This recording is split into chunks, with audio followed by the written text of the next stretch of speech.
Welcome to Event Radio, covering local drag racing, stock car racing, motorcycles, go-karts. If it's got wheels and you can race it, you'll hear about it here. Event Radio is motorsports radio on steroids. Now, let's join your hosts, Spivvy Williams and Terrible T-Guy.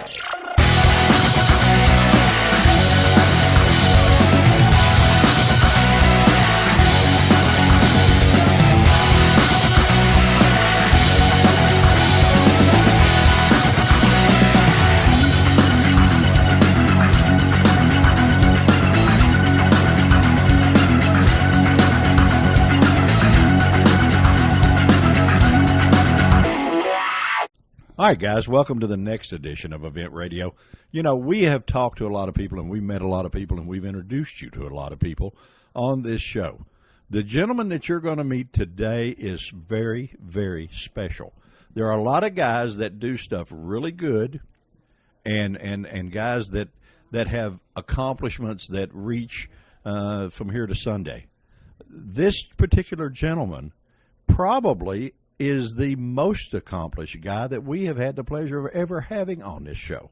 Not only has he walked the walk, trust me, in everything he's done and still doing, which we'll get into there in a little bit later, but he has excelled in absolutely everything, all the way down to running the International 6-Day Trials and showing the guys across the pond how it's supposed to be done. He has done it all. He has run desert. He has run everything. It's sort of like T knows that one of my favorite movies is on any Sunday. And the star of that movie is a fellow by the name of Malcolm Smith. Well, T and I are privileged to have grown up with this gentleman and been friends for a long, long time. And when I run my movie in my head of growing up and all the fun motorcycle things that I attempted to do, the guy we're going to introduce you to is the star of that movie. Ladies and gentlemen, you know, Bill, we've had a few motorcycle riders on here, and I'd say this is one of the best riders to ever come around this area. Oh, this is not one of the best. This is the best. This is the best. Well, not only this area, he raced there with Nicky Hayden. You know, he's world caliber to be able to go the State 6 days. That's like the Olympics. It is, sure. But, you know, like most movie stars, they have stage names. Okay, our guest has stage names. You either know him by Doodad or you know him by Lizzard or some of those things, or maybe the Anteater. but the record books know him by his real name, Mr. Danny Young. Danny, thank you for being on Event Radio. Hey, it's great to be here, fellas. It's all kind of new to me, but I know y'all have been doing a good job with your interviews, and I was real excited and privileged to. Y'all asked me to come and talk to you today, so I'm glad to be here. Well, you know, I'm not sure. I believe we could have probably got Oprah, Muhammad Ali, and maybe Elvis back from the grave easier than we've had getting you here, because we've been trying for a while, and I know you're busy. I know you do a lot of stuff. But, man, anything on a motorcycle, it used to amaze me, and I got to go – and I won't say compete because that's not the correct word. We was in the same race. We were in the same race with you. And there were some of those hare and hound things where they were 25-mile laps. And it always used to make me so mad that I'd be starting on my last lap and you'd already be putting your bike up, you know. And, you know, that's sort of like rubbing salt in the wound, you know. And if you'd be out there, you'd be riding your heart out. And, Terry, I know you've experienced this because he's done this to you just like he did to me. You be out there riding your heart out, and I mean, you're going as fast as I can go. Going faster than you're supposed to go. I mean, you're riding so far over your head, it's unreal. And he'll pass you and smack you on the back of the helmet. On the back wheel. Yeah. Danny, when did you start riding a motorcycle? Well, you know, it all started, my daddy, back in the old days when they rode, you know, Indian Scouts and Harleys and stuff. He had two little old trophies from a couple of field meets and one hare and hound up on the mantle. And I thought that was the greatest thing in the world, you know, to see them trophies and know my daddy, you know, was good enough to win one. So, I mean, motorcycles is just, you know, in fact, from my earliest memories of anything was when my daddy basically sold. He lost him a couple of years ago, but him telling me, to move my hand from the handlebar, riding up on the tank of I think it's an old Harley, so I wouldn't get it mashed when he pulled the clutch in, and I was pre 2 years old, so. You was riding on the gas tank while he was riding. Yeah, things imprint you, and I just think you get imprinted.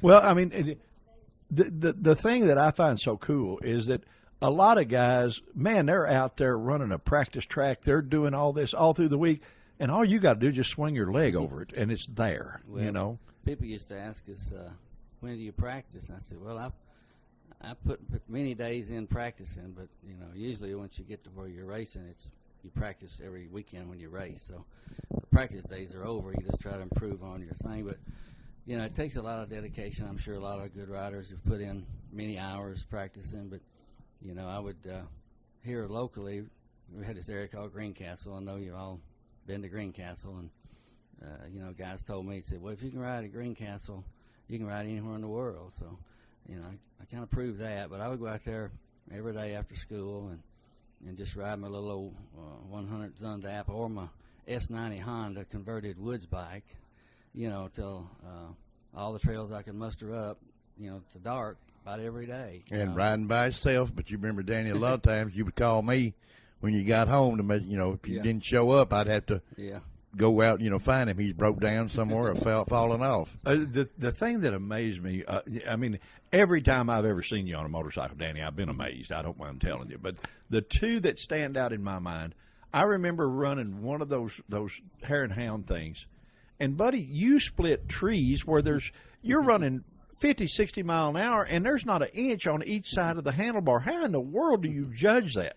Well, there's tricks to everything. Once you get to doing it, you learn how to do things. I guess you have to be a little ingenious, but there's ways of doing it. The best way is if two trees are side by side, and if they're staggered, well, it's a little bit easier. You just lean from one side to the other real quick and get that bar past the tree without turning.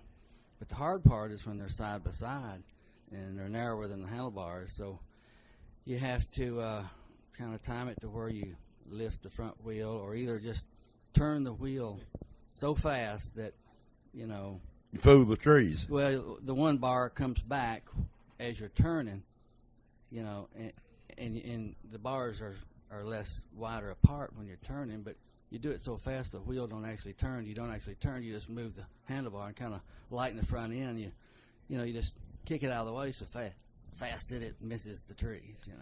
Well, there'd be a lot of bark in my future if I tried that, and the biggest bark would probably be laying on the ground after it didn't work. I've said, and I've heard numerous people around Bowling Green say that Danny was the most naturally talented, balanced, gifted rider that's come out of here. Yeah, and my second thing, I'm glad you said that, Terry.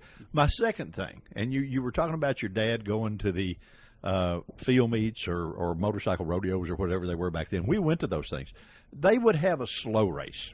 And the object, guys, if you don't know what that is and you're out there wherever you are listening, the object would be to start way back here in a line, and the last person that got to the other end. So it was however slow that you could go and balance it. Without touching you couldn't put your foot down.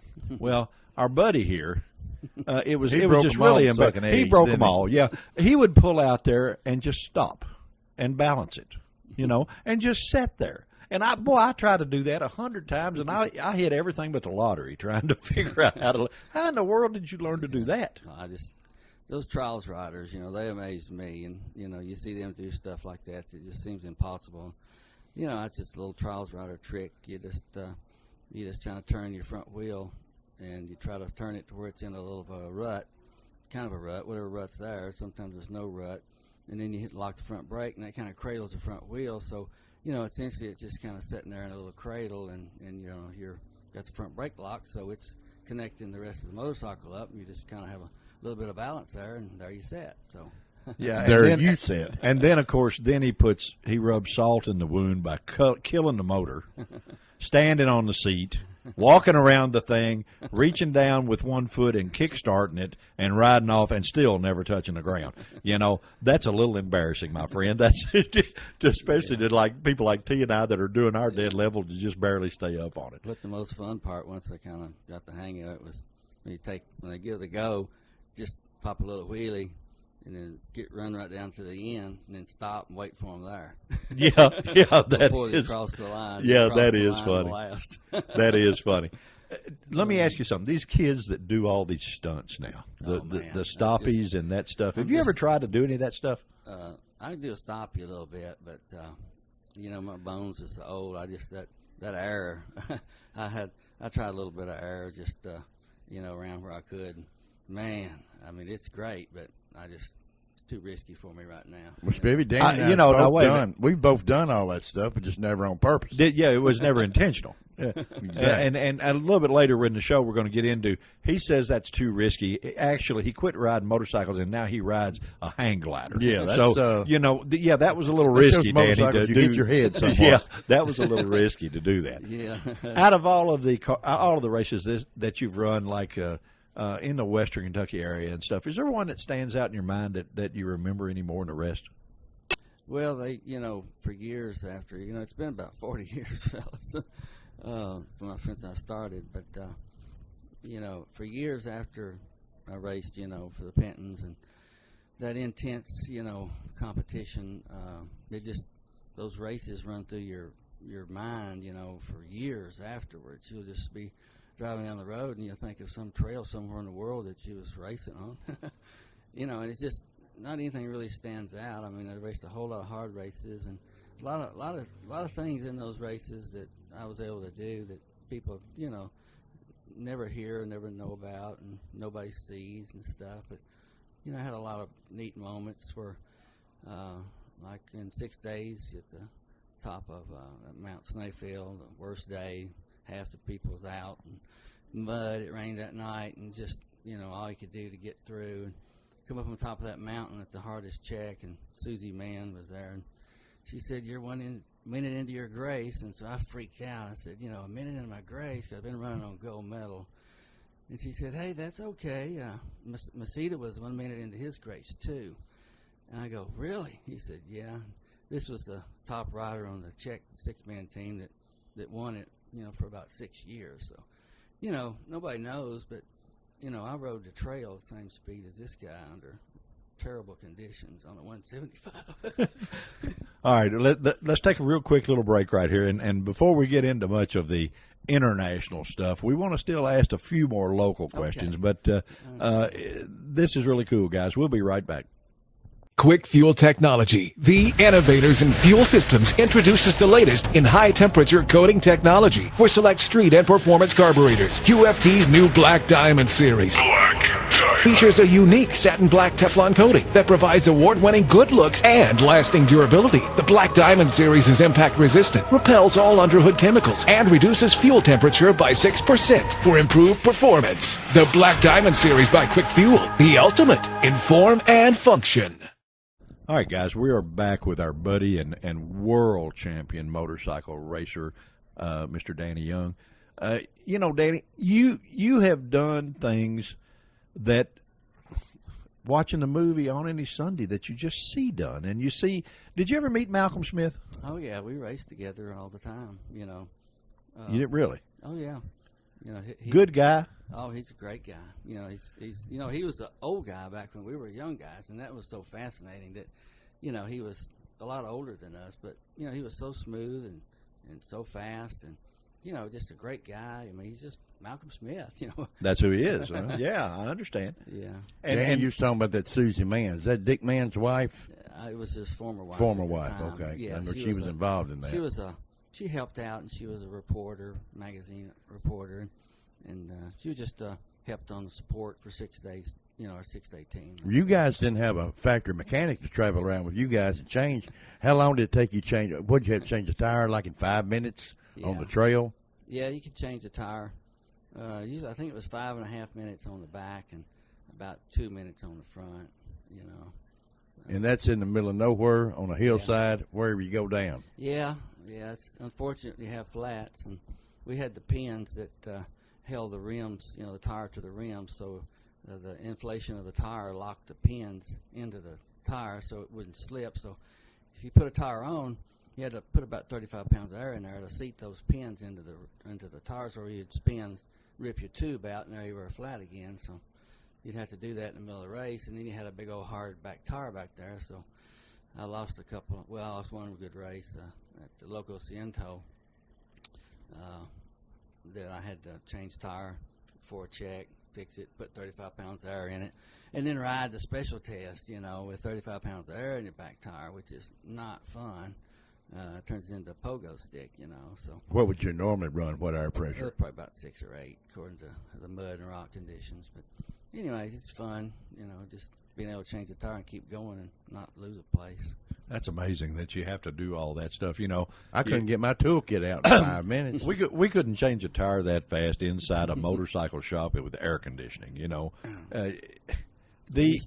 You talk about and the Penton team, and that's a pretty good honor to get selected on a factory team. How'd that come about? Well, that's being good. I get a little choked up sometimes because I thank everything to the good Lord, and I was struggling along trying to get a sponsor. Of course, local Honda Hut here, and everybody knows the history of that amongst us. And Penton, I was struggling to get noticed, and so anyway, they had a Honda come out, the Elsinores and MTs, and they said, well, let's just ride a Honda for a little while and see what happens. I said, well, okay. So we took 2 and made one good 6-day bike, enduro bike out of it. And wasn't that a combination of Elsinore and the MT 125 kind of? Yeah, we took the MT and put all the Elsinore goodies on it, and I did little tricks here and there on it, and it would drag race a 250 Penton, so that was pretty good, So it was a 250, but I wasn't really comfortable with that. But anyway, we took it to some races, and I did pretty good. So the year before in '73, I had crashed in a ditch in Texas and collapsed my lung. So that was the year. Of course, 6 days going to be in Massachusetts. That was, I thought, my only hope to get to ride it, but that it wasn't my timing. So I had to sit the rest of the year out there. So I started back riding. Anyway, the next year on the MT, I went back to Fort Hood, and I was lucky enough to get on a minute with one of the OSA 6-day boys. I think it was Don Cutler, and man, he was just I'm thinking, well, let's go, man, let's go. I could just run off and leave him anytime I wanted to. Not trying to brag, but just he knew how to pace. He knew how to pace himself, and I was ignorant and stupid and crazy and kind of fast, and I'd go do stupid things. So I said, I'm going to stay right with him. He's going to get gold medal, I know, and I'm just going to stay with him. And hey, we just cruised along. And it was great, right about 90% of your ability, and don't make any mistakes, don't fall, don't get lost, and daggone, I got a gold medal. And so it wasn't that fast in the special test, but the next race we went to Mississippi, and it rained 13 inches 2 weeks prior to that. And the trails were easy to find because you just went where the water was where there's no grass sticking up. But they were totally flooded. So anyway, out of the whole starting team, the first day, 27 riders left. And out of 27 riders, there was 7 riders on gold medal. And the next day, we all started out. I was lucky enough to be one of those. The old Honda wouldn't quit underwater. And the next day, we had a shortened race, and I finished on gold. And actually, Jack Penton rode with me some, make sure I, made it, because we'd all went through that and was there. Didn't want nothing to happen there silly at the end. So I finished on gold, and after 2 races, 2 qualifying events, 2 riders had 2 gold medals, Billy Yule and myself. And, of course, he was faster than me, so that put me in number 2 qualifying position after 2 races. So I got a call, and here come my Penton. And they come pick me up on the cycle liner after that. Well, I tell you what, buddy, you have earned your way. A lot of them are selected different ways, but you earned the way. Let's explain to our listeners. There may be some that don't know what the 6-day trials are. Give us a ride, if you will, from Danny coming out of bed in the morning. What happens per day? Well, it's start off, you lose about 10 pounds through a 6-day event. When you weigh 148, you don't have much left, so it's pretty demanding. But you get out of bed, you try to eat what you can eat. And of course, Italy there wasn't much good for me to eat, so I didn't have a lot of strength. It just the food didn't agree with me, and try to eat as much as you can. So you're saying you couldn't get Olive Garden as a sponsor? Is that No. what you're saying? You were? Okay, go ahead. Just, but then in Isle of Man the next year, there's pretty good food, and I was able to eat a lot and a whole lot stronger. So you get kind of mentally ready, you get going. Of course, you're nervous, and you hope everything goes. You got 15 minutes to work on your bike, gas it up, adjust your chain, do any little thing you want to before your start time comes. So then you roll your bike up to the start line. You got 1 minute to get it started and ride about, 50 yards across the line under the own power, or you lose your gold medal. So, the bike's got to be good tuned. It's got to run good the whole time. You can't be wild and reckless and tear it up, because if it don't work, don't make it, you don't get a gold medal. So then you take off, hope you cross the line, then you head out and you run the course. And Now, how long is the course? It's usually at least 150 to 200 to 250 miles of the best stuff they can find. That's a day. That's per day for 6 days, oh yeah, right? That's every day. So you run that all day long. You try to eat as much as you can and drink. How endurance races go, and then usually 1 or 2 times during the day you'll have a special test, which is just balls to the wall, wide open timed event for 5 or 6 miles, or it might be a natural grass track, or it might be something in that nature. But and then you go back to your trail pace, and then you come into the finish of the day. You don't have any time extra to do anything, so you hopefully get the last check a little early. You can gas it up if you can, make adjustments or whatever, and you're constantly working on your bike all day long. These guys with these roller chains now, they don't know what it's like to have to carry your oil bottle with you every time you hit a straightaway. That you can take one hand off the bar and get your oil bottle, oil your chain. You're constantly oiling the chain all day long, so that it will last you, the 6 days, because they wouldn't if you didn't. and then you come in and you don't get to work on the bike, right? If you're ahead of schedule, but only if you are. Only if you are, and then you have to impound your bike on time, just like you checked in, and then walk it in, put it up, and walk out. Do it all over again for 6 days. Well, I tell you what, anybody out there that doesn't think that you have to be an athlete, if you think that the pro football players, basketball, baseball people are athletes, hey, those guys ain't nothing compared to what we're talking about here. They play with one ball. These motorcycle racers play with 2. I understand, but physically demanding, this thing has to be a killer. What about the 5th day, Danny? Was you just plumb clean wore out? Yeah, you're pretty tired. Wasn't much nightlife, was it? No. You go straight to bed, basically. You just eat and relax, and go to bed, and just hope to wait to the end. But it's just it's such a mental test as much as a physical test, because that speed. You do that speed that fast all day long for. How fast roughly are you running internet? Well, of course, enduros around here are 24 mile an hour average. Over there, they bumped their schedule up to 36. Whatever it takes to make somebody lose time. So, well, and guys, we're not talking 36 mile an hour down I-75. We're talking about you pick the worst, roughest wood conditions and streams and hills and rocks and gullies. The average rider couldn't even get through. Average rider couldn't even ride through it. Yeah. And they're averaging 36 mile an hour through this. Now, that means in the straightaways you're running well over 100. Yeah, but it's just the worst they can find. Like Italy was just dangerous and steep and altitude. I mean, when you come off the mountain, and of course back then you had drum brakes and brake shoes, and you're at the bottom of the mountain, and you finally get down to the bottom. You've used your engine brake all you can. Your front brake is all the way back against the handlebar, and it's gone. The back brake is already down past where your foot can push it, and it's gone. And you're using the engine brake to get it stopped to make the turns. You're about at your limit's end at that point. I would think so. All right, and you won how many gold medals doing this? Well, see, I had a childhood dream of if you want to talk about that a minute. Yeah, I tell you do. about I do. that. Well, Sure. See, my daddy and Bill Hazel, owner of the local Triumph dealership here, we're good friends, and he got me a job, after I got my little S90 working to help him. And I was an apprentice, a motorcycle mechanic apprentice, and he paid me a whopping $15 a week.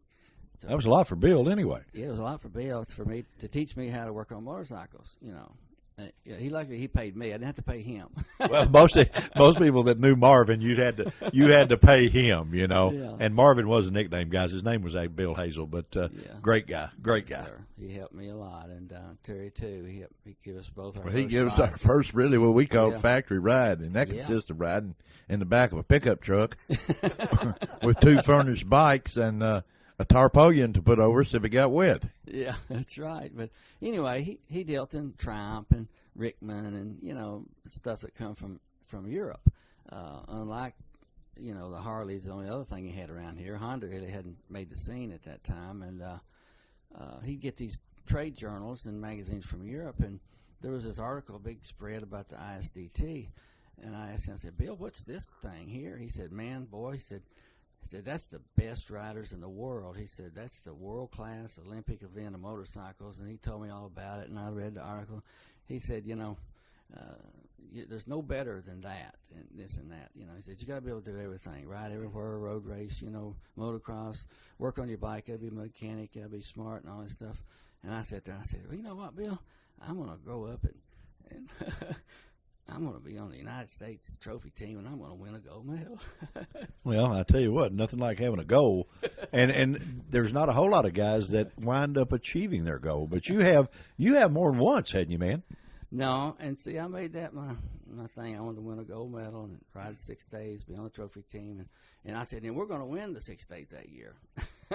Well, that didn't happen, of course, but that was my goal, and I didn't really. I like doing all kinds of different things, and when I was doing that, I did one thing. I raced motorcycles. I lived motorcycles constantly, and, it got me where I was. But, man, I was a pilot at the time, and, I like all kinds of different stuff. And Well, you was quite the motocrosser, too, Danny. You spanked them pretty regular on the motocross tracks. Yeah, well, luckily back then it was all natural terrain with a few little man-made jumps thrown in. It wasn't like the supercross they got today. No, but they had a guy. Go ahead. No, go on. Go ahead. They had a guy down in West Kentucky. You remember him? I guess we better not call his name, but No, go ahead.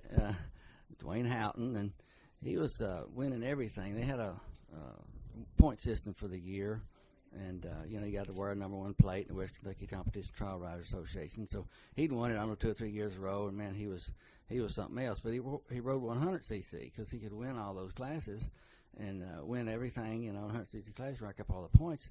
But they said somebody needs to beat him, so they got a Penton together here, and this old boy around here, our friend Gary Blue, put a little porting magic on the cylinder, and he said, here, take this and go motocross it. I want you to beat Dwayne Houghton.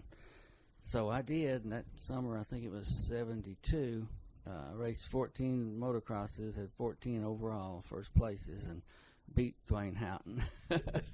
14 out of 14 is not too bad a record, buddy. That that's fair. We'll go along with that. That's pretty good. But that wasn't my goal. My goal was 6 days. I said, here, take this back and give me a 125 Penton. I'm going to try to get my enduro game on board. Well, were you not on the podium 3 times there? Was that? No, I just raced. I raced in Italy the first year and got a bronze medal. It was just so hard and so tough. I just wasn't really in the shape I needed to be for it because I didn't understand what it took. And then the next year I was on the trophy team, got a gold medal, and I was finished 5th fastest American rider also to warrant being on the team, which, is a good thing. Well, the European riders, they raise them from a little kid, and they are trained and disciplined to do nothing in their life but that right there, And that's got to be pretty hard to compete with. It's like the Olympics. That's the same way a lot of these countries compete in the Olympics is they train. Those are machines. Those are not people, Yeah, the Czech riders, they always said they delivered mail on their motorcycles. So, they rode them 24/7 almost, Were they the toughest of everybody out there? Yeah, those in the East Germans back then, you know, the communist side, but they had the little Zundaps, and they were real small bore, just like little factory sewing machines. Man, they would fly, and those guys were all small and agile and fast, and you know, certain races, you know, where it was like, well, actually the Isle of Man there, they won on that, where it was, you know, muddy and hilly and just, you know, real agile riding, you know, and they were able to really keep a good pace. Just unbelievable paces you just won't imagine. But you know, these guys, you know, to even be in the same race as them is something for me. But just to know how fast they actually are, you know, I couldn't even come close to some of the better riders over there, you know. But at least I was in the same game. Well, Danny, you said earlier about watching, looking at the tops of grass in the water to know where the trail was. Didn't you tell me years and years ago that after you learned how to do the trails or read the trails, that after a few miles you could pretty well dictate what the rest of it's going to be like somewhat? Oh, yeah, pretty much. I mean, once you've made the circuit two or three times, you once you've been there, you know. But even if you go to a place you've never been, you know, it's always funny. You got the local guys that's fast, and they know the terrain. They know what it takes to ride it. But to get on a bus and go every week to some place that you've basically never seen, and to be able to figure out what it takes to get through there and beat them guys, you know, that's the upper echelon of riders. You mentioned the Isle of Man, and that is also a tough event. There are a lot of people that actually lose their life running that thing because that's on mountainsides, isn't it? Well, yeah, they're always on mountainsides and toughest terrain they can find. But I mean, you can fall off, is what I'm yeah. saying. Yeah, there's places where, you know, if you just moved over 1 foot, you'd probably find yourself 2,000 feet below. You know, if you just missed the trail by 1 foot. You know, that's crazy. That's insane. Yeah, I've had lots of close calls. You know, you're right. It's such an intense pace. If you lose concentration just for a nanosecond, you know, you've lost it. And you know, it happened to me. I mean, in Italy, I was flying around a bench road, and you know, the hard packed trails like 1 foot, maybe 2 foot wide, and you're cooking around there at, you know, 30 or 40 miles an hour where you can go that fast. And then past that is the marbles, and then past that is the edge. And I just lost concentration for a split second, and I found myself in the marbles. And well, you know, now I'm at the edge, and so I just flipped high-sided over the edge, and luckily there was these big bushes, and I just did a 360 and landed on my, 360 laterally, and landed on my wheels in these bushes, and just pushed my way on down to the lower trail and went on. I mean, you know, you think somebody would watch it out for me? I think you probably had a little. You had an angel riding with you, but you probably scared her to death, and I don't know about her riding the rest of the race. Yeah, you know. But let's take one more quick little break, and guys, this show is phenomenal, and we will be right back.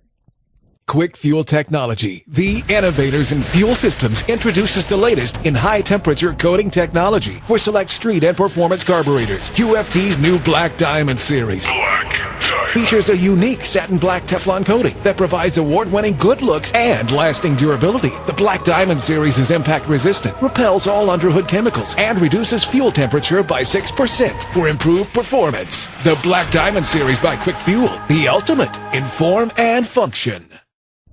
All right, guys, we're back with our buddy, the world-renowned Mr. Danny Young, and let's fast forward just a little, Danny. You've taken on a new challenge, and T and I were out riding one day, and we came out and watched you. You have gotten into the sport of hang gliding, and man, that's nuts. Motorcycle. And we always thought he was a little dangerous on a motorcycle. This is unbelievable. Of course, guys, our buddy Danny is a engineer on a lot of things. To say the least. I mean, he is a brilliant fella that if it doesn't exist and I know what I want it to do, I'll just make one. And we watched you hang glide, and you had a launching system where you didn't have to jump off a bridge or a mountain or whatever. You can send yourself up. How do you do that? Well, when I first started hang gliding, it was right after I quit racing, and like I said, I had my pilot's license. I wanted to do something, and I seen these hang gliders. I go, man, this is it. It's like riding a motorcycle in the air, kind of, and it's like a drop away jump that never ends, So I did a few years there. I think '84 I quit because I couldn't go to Chattanooga where the mountains were and fly off the mountains, and I had a family, and it's like if you don't do it often, you don't keep the skill level up, and then you're liable to lose your life. So I decided to quit in '84 and sell my stuff, and I said I'm going to start back once the kids are raised and I got a little more time, and I'm going to do that. So we come back from Florida vacation here a few years ago, and I stopped at Lookout Mountain, and they weren't flying because the wind was blowing the wrong way, but there was an ultralight down there towing up a hang glider to altitude about 2,000 feet, and then he released just like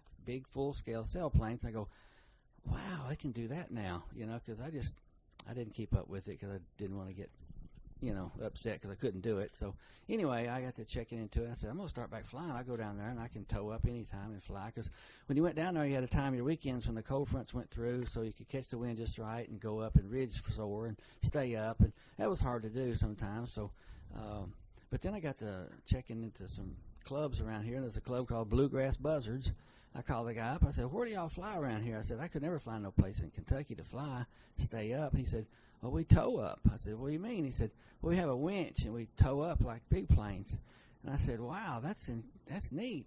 And I said, can I learn how to fly? Because it's been, 25 years since I've flown. He said, yeah, come on up. So it was Lexington. So I stopped in there on a side trip from work and talked to these guys and went and looked at this winch. And this guy was phenomenal. I mean, he built something I couldn't figure out. But I said, I can't copy his winch. I'm going to build my own winch. I won't have to drive up here at Lexington and just start flying. So I just went to the drawing board and started designing a winch. And all along, I'd kind of talk to this guy. I said, I'm going to do this, I'm going to do that. And he'd say, no, I don't know, I think that'll work. And I said, well, I don't have any money for nothing else, so I'm going to do it. And so little did I know, he was going to the forum online and telling everybody about they were all building it, huh? No, they were saying it won't work. And second guess me, he said, I don't think it did. So I finally checked it out, and I said, well, yeah, he's just, talking to all these people. So I said, well, I'm going to go ahead and do it. So I built a different kind of winch, a different kind of motor, different kind of clutch, different kind of spool, for what I could afford, and took it up to Lexington and towed him up 600 feet on a 2,000-foot runway 3 times, and they said, wow. Well, I know when Terry and I came out there, it was amazing that, guys, we can't even start to explain to you on the radio how this thing works, but and maybe Danny will have some pictures of it that we can sweet talk him into sending us, and we can flip them behind this show where you can see it. But oh yeah, but it is absolutely cool as it can be. When I described it to somebody, Spiv, I kind of put it like a fishing rod. Yeah. It really Except is. it was motorized, and you got the fish on one end, and it goes around a pulley, and when that fish gets closer, you get higher in the air. Yeah. Well, I guess that's one way It's to look real at simple, and it's nothing nobody else couldn't do. But as it started out, the sport started using, some guy figured out, and I don't know who it was, to take a little 50cc scooter and mount it on a trailer, take the tire off the back rim and wrap a tow line around it, and run a guide through the front wheel where it was, and go down to around the pulley and then bring it back, and you could pull hang gliders up, and they could go slow, and you could learn how to fly right there on top of the ground, just 10 feet high. I think I saw that on Duck Dynasty. They did that with a pickup truck Yeah. or something. And so, that's where it started. Then they originally went on up to 250cc scooters, and, they had torque converters. And the big thing was you had to have a torque converter to, limit the amount of pull on the rope to adjust for the tension on the glider. And that's a good thing. It works good. But I used a centrifugal clutch and made my own tension gauge, and it worked great too. But it cost a whole lot less and didn't have to have a 250 scooter. And I just got an 11 horsepower Harbor Freight motor. And when you hook 11 horsepower directly up with no slipping, it does the job. And Imagine. And so that's where I come up with it, and redesigned the spool to eliminate 3 problems they had. And then it just works great. So now my buddy in Lexington's taking a 500cc Honda single and going to build him a winch. And use So the I was gearbox. getting ready to ask how many of them have copied your design Well, now. there's been a couple online there that wanted to do one. I told him, yeah, just go ahead, and I sent him all the information I had. So I'd like to help anybody do anything that. Well, you're into designing something else now. What's the newest thing? You mean both sides? Yeah. Well, I designed this back in '85, and I started shooting after I sold my that's right, '85. After I sold my hang glider, I was moping around, and she said, "Don't you like to shoot bow and arrow?" And we went to a Bass Pro Shop, and she said, "Yeah, well, she get you one." So I did. I got to shooting it, and I seen these 5 pins sticking out for, 50, 40, 20 yards. And I said, "Boy, this is stupid." I said, "Is that all they got?" And I said, I think I'll make me one that's got one pin that you move up and down on a dial with, calibrated 10 to 50 yards, the nearest yard. And so I took about 3 or 4 months, and I designed one and made my own scale and put it on there, and daggone if it didn't work. So I kept it for about 20 years and didn't do anything with it because I couldn't afford a patent. So actually in the last 4 or 5 years, I was able to get a patent on it, and now I'm manufacturing and selling them. That's cool, buddy. That's cool. Well, maybe the listeners in this show, if they're avid bow hunters, well, which they probably are. I mean, there's a lot of guys that do a lot of sports. How do they find one of those? Well, I just I work. That's funny. I was racing motorcycles, and when I did my deal and wanted to come home, get married to my lovely smoking hot wife Tanya, and settle down and have a family, and that's what I did. But I've been working 50, 60 hours ever since, and I look back in it and I think, what was I thinking?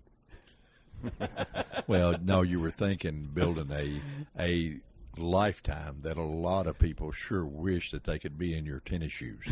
That's what you're thinking. Yeah, I know, I'm just joking, but yeah, it was a big change from what I did. But I want to be my own man and everything. And Penton's family was great. They taught me a work ethic that nobody else did, and I got to see the world, from their help, and going back to the 40th reunion here a few years back was just wonderful being with all those guys and just reminiscing all the good times we had, and that was a really great thing to be able to go back and be We part was at of Mid-Ohio before the reunion, I think, and Yeah. Danny showed up there like the second day, and you would have thought Jesus showed up. I mean, everybody was Or showing Elvis up. had been Yeah, resurrected Elvis or was, something, they right? was getting, autographs and putting his name on banners, Oh, yeah, and that's it was made me feel good just not knowing I knew the boy.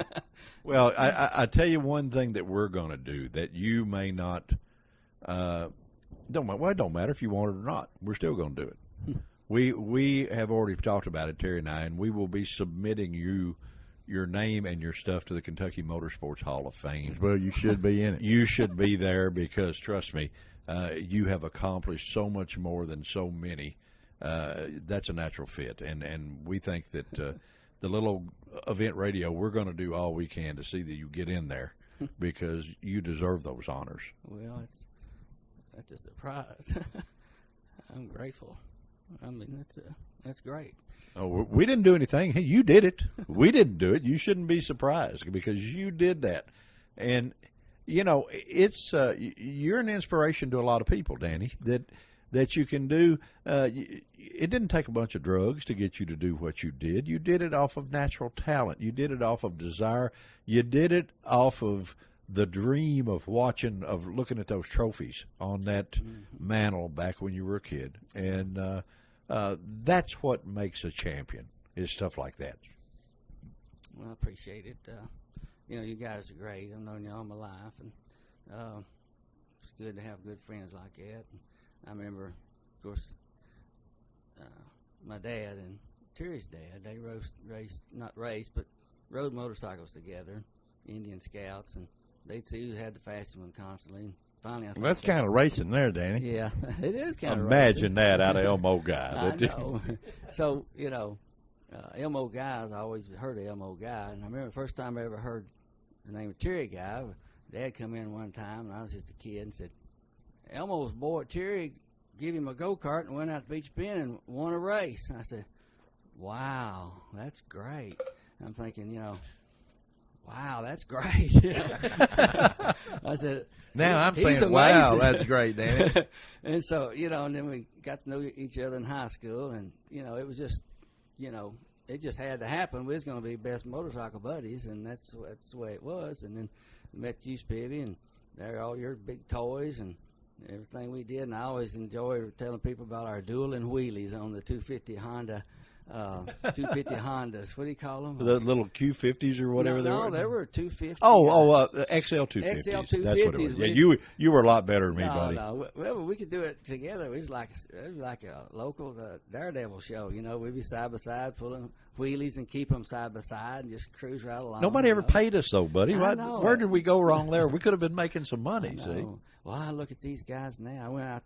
I did ride one National Enduro. Back in about, I think it was 04, and I was never, and I rode a 86 Yamaha IT 200 to the guy, pulled out of a junk pile and give it to me, and I restored it. I had never been past. I don't think I ever passed as many people as I was past. Well, that happens, Danny.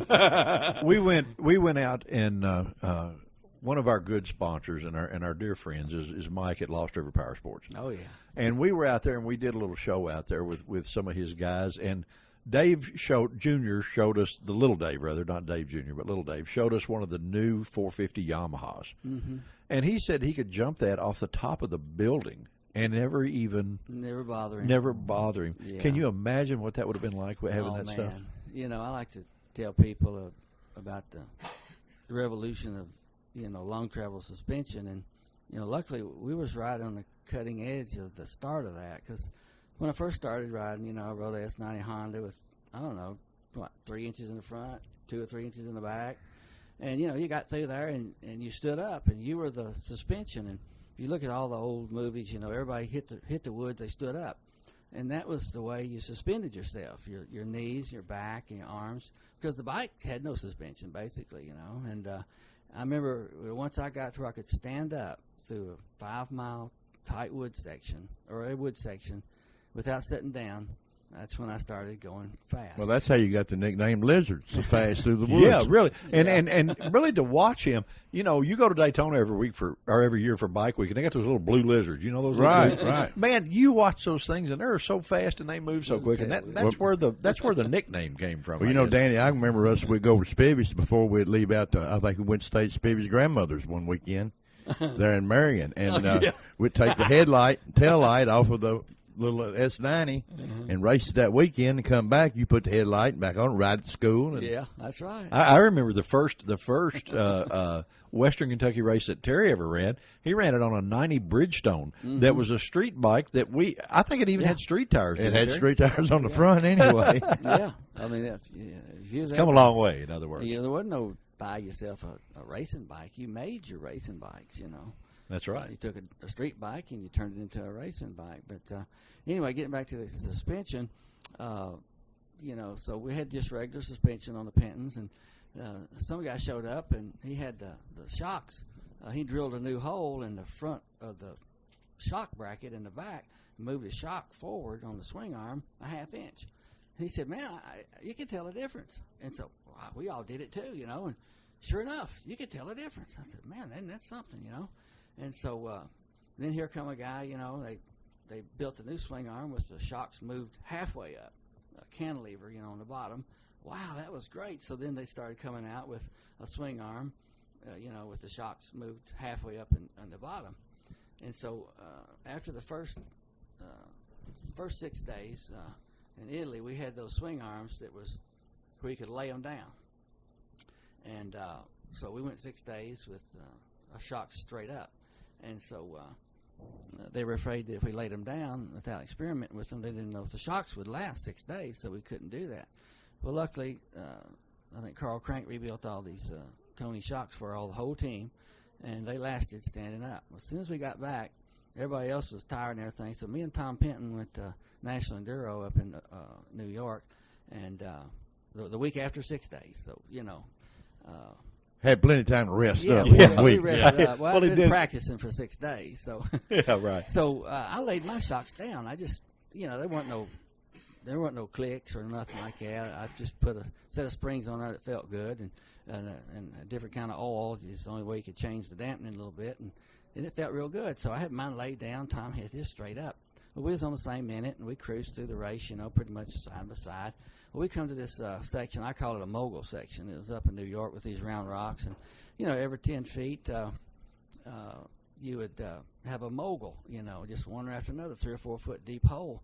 So we was going through there, man, and of course you felt like you was riding on the front end, nose heavy with that suspension back there. So, man, that thing started working. I got used to it, and I started, rhythming that thing and just going from jumping through from one hole to the next. And, I don't even know how Tom Penton rides, but, I walked off and left him through there and come out probably a minute ahead and waiting for him, and he come up beside me. He said, "How did you do that?" I said, "I just took my finger and pointed back to the shocks and grinned." Well, there again, the engineer Danny Young comes out, over a lot of things. Well, it was factory, but nobody had done it much yet. But so he got back, he laid his down, and that was the start of it. We was in the middle of it, and it was great. You ever want to take a new bike and try it again?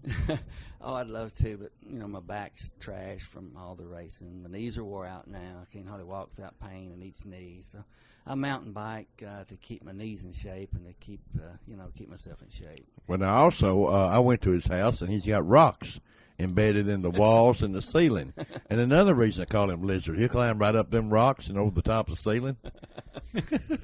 Yeah, I got into rock climbing a little bit, but I'd be riding those races and come up those. No wonder your knees hurt, buddy. Yeah, I know it.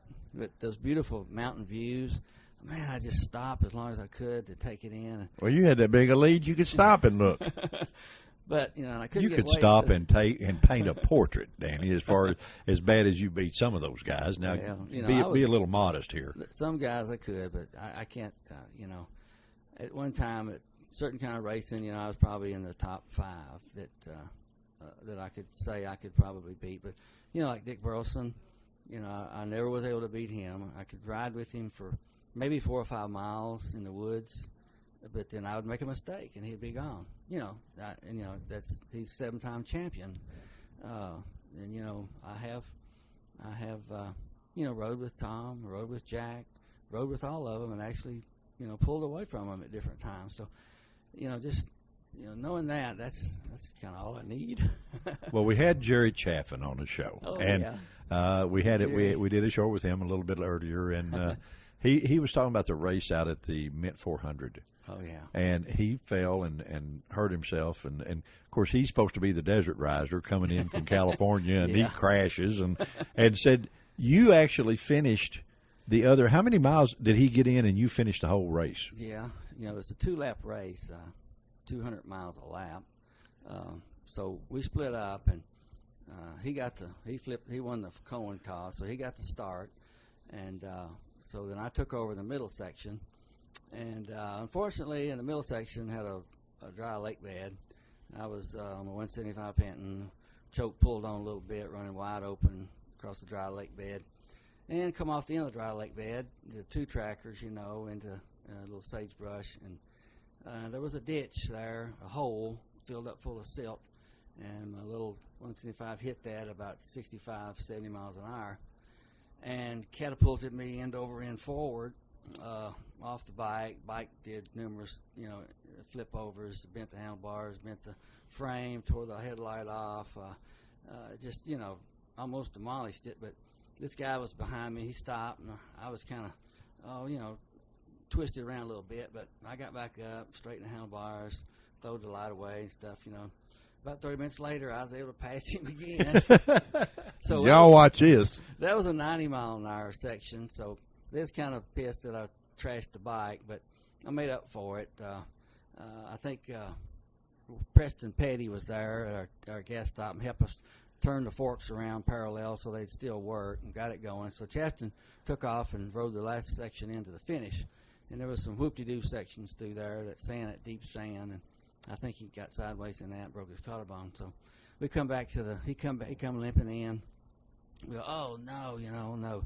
So Johnny Bernard, bless his soul, he started getting his leathers on, and I stopped him. I said, Johnny, I don't want to insult you. I said, but you just can't ride this. I said, it is the most terriblest stuff you've ever seen in your whole life. I said, you just can't do it. So I said, I'll ride the last section. I'll ride the last 200 miles. So that day I rode about 290 miles. But that last section, I learned how to ride the desert. Did you ever want to go back and do it again, or did you go back? Yeah, we went back. Some of the qualifiers was in California City, and it was just the high desert out there at the Barstow area and everything. And they were. It's a whole different game. Around here you hit a little sapling, just brush by it. Well, about one hand, 6 inches of my hand went into this steel bush. I'm talking cactus about, bush, or it was just a bush made out of steel, and it jerked the handlebar sideways, jerked my hand sideways. I hit the ground, tore my shoulder loose. So this was not in the Mint 400. I was actually go ahead and finish that race after dark when the light going off right in the middle of a turn, and the only way I could get in. I mean, the guys coming from behind me, catching up to me, all the lights and everything. We had one little old light. We didn't know. We come from Kentucky, and they'd light up the whole countryside. Didn't have much desert in Kentucky, did we? They'd light up the whole countryside. Oh, man, it'd be great. I could see. And then here they come. They passed me. I tried to stay with them as long as I could till their light went. And then I was back to my little light, and then it would go out and then come back on and go out. So finally finished, I think we ended up finishing the race about 20th place. And how many started that race, Danny? It was about 100, I guess. Well, that's that's very respectable. And most of them had never finished the race, All right, what about the Baja 1000? Did you ever want to do that? Well, see, I'm such a little guy. I don't have much reserve as far as power goes, energy. I just don't think I could have done it. I was about my limit at a one day, all day race. Well, those are just the ultimates, and I wouldn't be fair to our listeners having you tied in this chair when I'd ask you these things. But, well, Danny, you was talking earlier about, do you ever have a if I woulda, coulda moment when you think if you hadn't hurt your back or you hadn't hurt your knees or you hadn't fell in love with your beautiful wife, Tanya? I mean. Yeah, I always wanted to go up and work in the motorcycle industry, but, working for the Pentons was great, but it just, the money and the economy, and it kind of went south, and I didn't want to be away from home anymore and just went on back. But I look back on some races, where if I wished I could have, I probably would have been sitting here, because, there's 2 or 3 races I could have won if I just had been stupid, Corduroy Enduro up in Canada, I got lost. I had the fastest special test, I passed our teammate in the special test, just working for me that day and just stuff like that. Well, buddy, you're not supposed to come out of the box knowing it all. Now, I mean, a lot of these guys are they spend a lifetime doing that. And I'm so impressed with the things you have done and being able to sit on the sidelines and watch. Man, it's unreal. Now, I mean, it's what's old saying, you're my horse if you don't never win a race. Is that what it is? Yeah. But, I've been lucky. I've just really been lucky, and I've enjoyed every minute of it. And I enjoy talking about it. I'm real thrilled y'all, thought enough of me to bring me here on this show and talk about my life and everything. We'll go back to an old moment here, Spiv. Danny and I like you said, we started racing for Bill Hazel back when we were just pups, and we went to Chandler, I know what Indiana. He called you too. Yeah, Chandler, Indiana, riding in the back of that pickup truck, and we'd both won our class. And coming back, we got a little cocky, and Bill looked at us, and if you don't know Bill, you couldn't really appreciate it, but he said, "Boys, I've been throwed farther than you've ever ridden." Yeah, I've heard that story. And he was that's serious. One of the polite things he called us. Yeah, he was serious. Danny Young, 5 years from now, anything? What kind of challenges are out there that you have got in the back of your mind that maybe you haven't addressed yet? Well, there's always hang gliding's a real passion now, and we can launch up here on these runways to 5,000 foot runway. We can get about 1,500 foot altitude and launch. Excuse me, and we can catch thermals and thermal all the way up to the bottom of those clouds, about 4,000 to 5,000 feet, and then you can just turn and go cross country. So I want to fly from Lafayette, Tennessee, back home on my hang glider. Yeah, we was down there that day when you figured out that. Yeah, I've got my emergency landing strips, turn points plotted all the way back on my GPS, and that's one of my goals to do. I don't know if I'll ever make it or not, but that's what I want to do. Something tells me if you decide to do it, making it will not be a problem. I don't know. I hope so, but. Buddy, let us. I wish this one would go on all day long, but we have to. I wish we could tell you what we can't tell you. Yeah, boy, I know. Trust me, I've heard some of the stories, and it would be very entertaining. Well, but as bad as we hate to, we've got to. We can only make these things so long, and to try to cover all the accomplishments, my friend, that you have done on a little old 1 hour radio show. We ought to get a gold medal because it just. You have done so much and done all of them so well. I mean, it's just it's unbelievable to me. Well, I appreciate it, Speary. Y'all just good, great friends forever. Well, trust me, the friendship. You like me better, though, don't you? Well, it all falls back to trust. And Terry didn't tell you every bit of what happened on one of them trips in the back of that. All right, well, tell us. That snub nose. Corvair pickup truck was straight off front end, and that was wonder you made it in that period. Cocky part was, let's do something.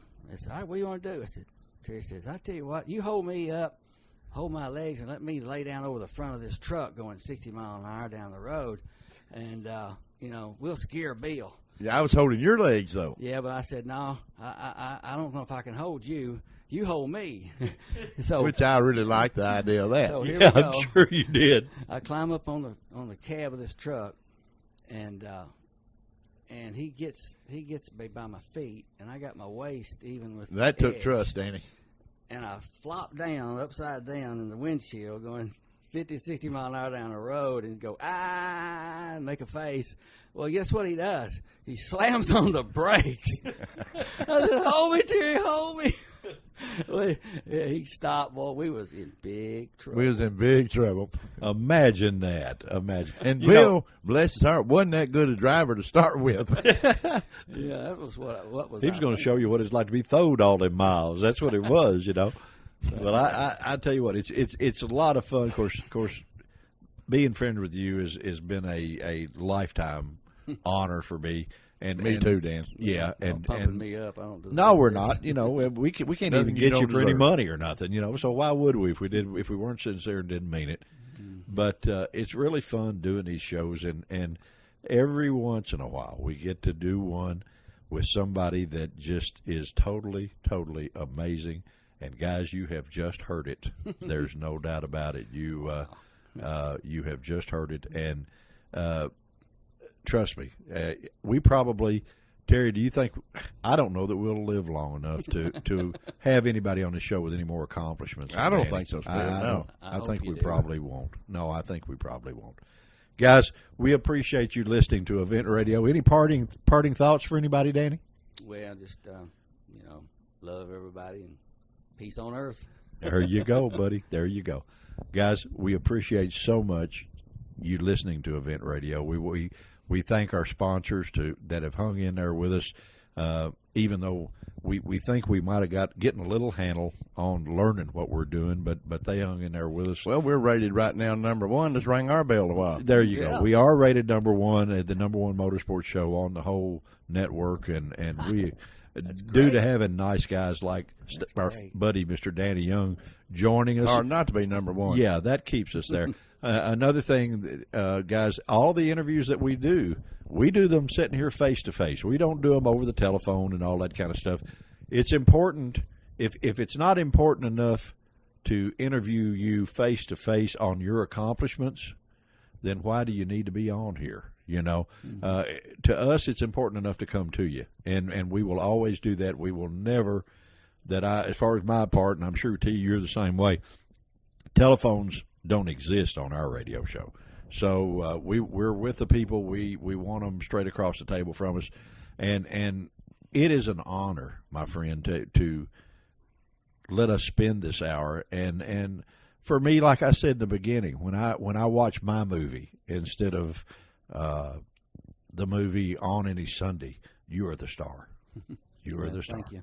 Guys, thank you for listening. We will be right back. Tell you got an idea where? Well, we're going to the Speed Zim. Yeah, we're gonna do a show from the Speed Museum in Owensboro, Kentucky, to let everybody know what's over there. They're nice enough to have us over there, and we're gonna go and do that for you. But I personally have enjoyed this one tremendously. It's easy to do when you do it with an old friend. Oh, buddy, I'm telling you. We want to thank you guys for listening to Event Radio. We hope you've enjoyed it just a little bit as much as we have, and we will see you again real soon. Say bye. Say bye. God bless. Quick Fuel Technology, the innovators in fuel systems, introduces the latest in high-temperature coating technology for select street and performance carburetors. QFT's new Black Diamond series features a unique satin black Teflon coating that provides award-winning good looks and lasting durability. The Black Diamond series is impact-resistant, repels all underhood chemicals, and reduces fuel temperature by 6% for improved performance. The Black Diamond series by Quick Fuel, the ultimate in form and function.